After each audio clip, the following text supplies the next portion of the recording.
Cuando los primeros estruendos retumbaron sobre el cielo del sur del Líbano, no se trataba de una simple advertencia. Eran aviones de combate F-16 israelíes rompiendo la noche con el rugido de sus motores y dejando caer, uno a uno, los misiles sobre una instalación que hasta entonces permanecía en la sombra, una presunta base logística de Hezbollah, camuflada en una zona montañosa entre Bint Jbeil y Aita al-Saab. El ataque fue quirúrgico. Preciso. Sin embargo, lo que nadie anticipó fue lo que vino después. Y no hablamos solo de la represalia inmediata, sino del efecto dominó que se desató en toda la región. La comunidad internacional entró en pánico, los civiles corrieron a los refugios, y los analistas militares sabían que esta no era una operación rutinaria. Esto era algo más grande. Una provocación que llevaba la firma del conflicto latente, y una reacción que podía incendiar todo el tablero geopolítico. Lo primero que hay que entender es que esta no fue una operación improvisada. El ejército israelí venía monitoreando la base desde hacía semanas. Satélites, drones, interceptaciones de señales, todo apuntaba a que esa instalación no solo almacenaba cohetes, sino que funcionaba como punto de reunión de altos mandos operativos de Hezbollah. Una especie de hub táctico en territorio libanés, demasiado cerca de la frontera israelí para ignorarlo. A las 2:14 de la madrugada, el primer impacto iluminó la zona como si fuera mediodía. En cuestión de minutos, el complejo quedó reducido a humo y escombros. Pero entre los restos, no solo ardía infraestructura militar, también comenzaba a arder una nueva fase del conflicto. Lo que vino después fue lo verdaderamente inesperado. Hezbollah no tardó ni 12 horas en emitir un comunicado. Pero no era un simple mensaje de condena, incluía una amenaza directa y clara de represalia contra infraestructura israelí estratégica, incluyendo el uso de armamento que, hasta entonces, solo se había especulado que poseían. De hecho, en redes sociales comenzaron a circular imágenes no verificadas de sistemas antiaéreos y proyectiles de largo alcance movilizándose hacia el sur del Líbano.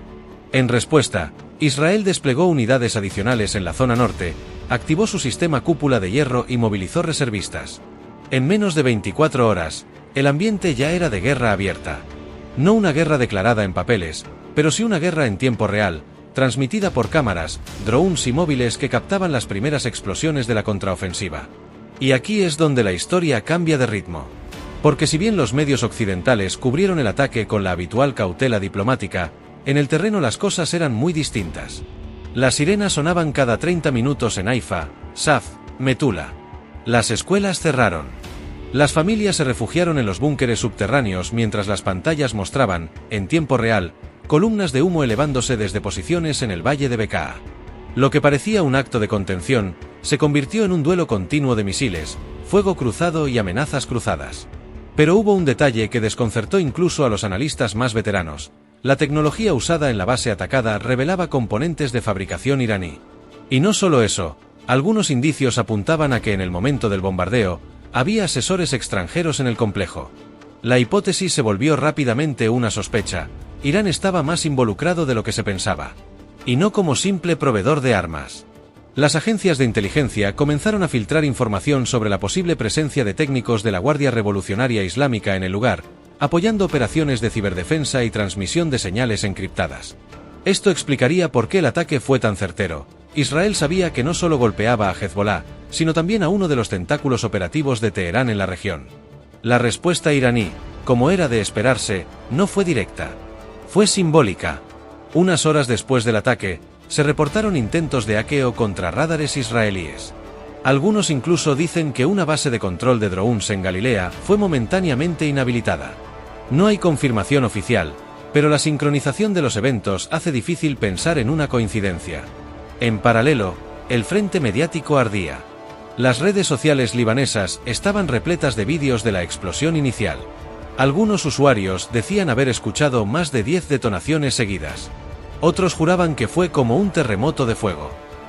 Los periodistas internacionales, por su parte, apenas podían acceder a la zona, bloqueada por las fuerzas de seguridad de Hezbollah. En cambio, los canales proiraníes comenzaron a emitir mensajes cargados de retórica religiosa y llamados a la resistencia. La televisión de Al-Manar calificó el ataque como un crimen sionista y prometió que la respuesta será proporcional al dolor causado. Mientras tanto, Israel mantenía silencio. Solo después de 2 días, un vocero de las fuerzas de defensa confirmó la operación, señalando que se trató de una acción preventiva contra infraestructura terrorista activa. Pero para entonces, El mensaje ya estaba claro: esto no iba a terminar con un comunicado. Y entonces sucedió eso que nadie esperaba. En medio del cruce de fuego y declaraciones incendiarias, un convoy humanitario de Naciones Unidas fue atacado cerca de Marjayoun. No está claro quién disparó, pero el saldo fue trágico: 2 heridos, entre ellos una enfermera internacional. Este evento encendió las alarmas diplomáticas. El Consejo de Seguridad convocó una sesión urgente, y varios países, entre ellos Francia y Rusia, pidieron contención inmediata. Pero el conflicto ya estaba desbordado. Las embajadas comenzaron a evacuar personal. El turismo en Israel se desplomó en cuestión de horas. Y en las calles, tanto del norte israelí como del sur libanés, el miedo volvió a instalarse como un huésped habitual. Las imágenes eran crudas: columnas de humo, casas destruidas, niños con mochilas de emergencia corriendo hacia refugios mientras los drones sobrevolaban los cielos como moscas metálicas. Lo que muchos no saben es que este ataque fue también un mensaje interno. En plena crisis política interna, el gobierno israelí necesitaba demostrar firmeza. Y Hezbollah, por su parte, necesitaba recuperar imagen tras semanas de tensiones internas en el Líbano por su rol en el colapso económico del país. Así, ambos actores se encontraron en una espiral peligrosa de provocación y respuesta. La pregunta no era quién ganaría una guerra total. La pregunta era si habría alguien capaz de detenerla a tiempo. Porque si algo dejó claro este episodio, es que la línea entre ataque quirúrgico y guerra regional es más delgada que nunca. Y cuando el fuego empieza, rara vez se limita al lugar donde cayó la primera bomba. Pero lo más desconcertante vino días después. Israel detectó una serie de movimientos inusuales en el sur de Siria, cerca de los altos del Golán. Se trataba de lanzaderas móviles escondidas entre camiones civiles, en rutas rurales.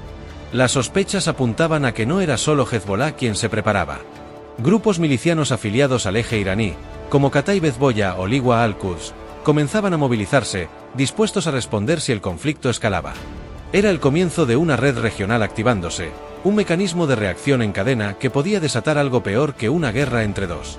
Podía ser una conflagración regional con múltiples frentes activos. Y en ese contexto, Israel no solo reforzó su frontera norte. También desplegó activos navales frente a la costa libanesa y puso en alerta a su sistema de defensa de largo alcance, el Arrow-3. ¿Y qué pasó con la base atacada? Lo más inquietante fue lo que se halló entre los escombros. En las imágenes de reconocimiento captadas por drones, se detectaron restos de un sistema de telecomunicaciones avanzado que no coincidía con los estándares conocidos de Hezbollah. Algunas piezas estaban marcadas con códigos de exportación que, tras ser analizados, revelaron vínculos con una empresa rusa de defensa electrónica. Esta revelación fue suficiente para que Estados Unidos interviniera en el discurso diplomático, señalando la preocupación por la internacionalización del conflicto. Pero la base ya no existía. Lo que quedó fue un cráter humeante, lleno de preguntas, señales de advertencia, y el eco de una guerra que se cocina a fuego lento pero que, cuando estalla, no perdona a nadie. La atención internacional ya no estaba solo puesta en las montañas del sur del Líbano. Tras el ataque a la base y la posterior lluvia de misiles que siguió, comenzaron a registrarse movimientos inquietantes en otros puntos calientes de la región. En Gaza, por ejemplo, se detectaron comunicados inusuales de células radicales que, aunque no directamente vinculadas a Hezbollah, expresaban su respaldo y disposición a abrir un nuevo frente si las agresiones continúan. El simple hecho de que se hablara de un frente adicional encendió alarmas en los mandos israelíes, quienes comprendían que un conflicto multilateral pondría a prueba incluso su robusta estructura de defensa. Se trataba ya de una partida de ajedrez, pero una donde cada pieza tenía su propio código, sus propios intereses y, sobre todo, su propio nivel de imprevisibilidad. Mientras tanto, en Teherán, la narrativa que se construía en medios estatales era totalmente distinta. La televisión iraní no hablaba de un ataque a una base militar encubierta, sino de un crimen de guerra contra instalaciones defensivas, asegurando que las víctimas eran operativos en funciones de logística y no combatientes activos. De fondo, las imágenes de la destrucción eran acompañadas por comentarios que incitaban a la resistencia regional, con llamados abiertos a consolidar el eje de defensa del Islam. Lo más llamativo fue un discurso emitido por uno de los altos líderes de la Guardia Revolucionaria, donde, sin mencionarlo directamente, amenazó con convertir en ruinas cualquier punto de partida de agresiones sionistas. Aquella frase fue interpretada por agencias de inteligencia como una señal velada de autorización para ataques a objetivos israelíes fuera del campo de batalla convencional. Embajadas, centros culturales, delegaciones, nadie bajaba la guardia.